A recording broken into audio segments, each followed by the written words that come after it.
Wala mga paps, fake booking to.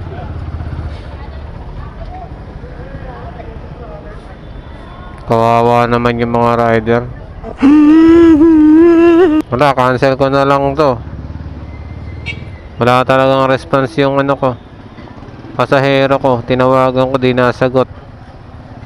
Tapos chinat ko, di rin nagre-reply. Sana naman huwag kayong mga trip ng ganito,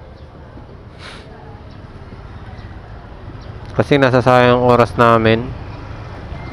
Bahala na kung maapektuhan yung app ko. Walang ano eh, walang chat support eh.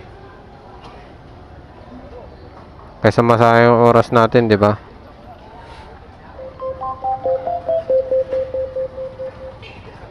Di ba? Ganun lang 'yon.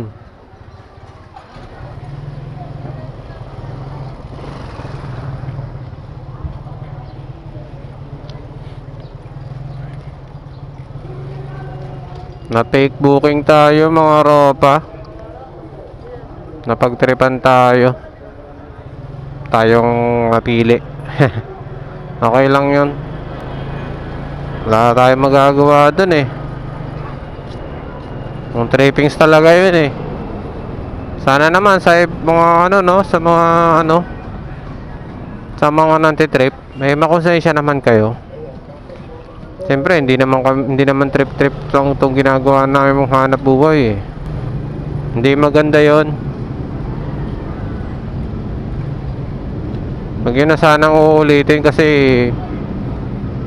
kawawa naman yung ano, mga naghahanap buhay na katulad ko, na lumalaban ng patas. Siyempre, kami ang ano eh, napipirwisyo. Salong naman namin magtrabaho ng tama eh. Tapos ganyan gagawin nyo, di ba? Siyempre, pangit naman yun. Sana wag nang ulitin mag-fake booking. Maawa kayo sa mga rider. Sana maisip nyo na may karma din yan. Alam nyo naman sa sarili nyo, mali yan eh.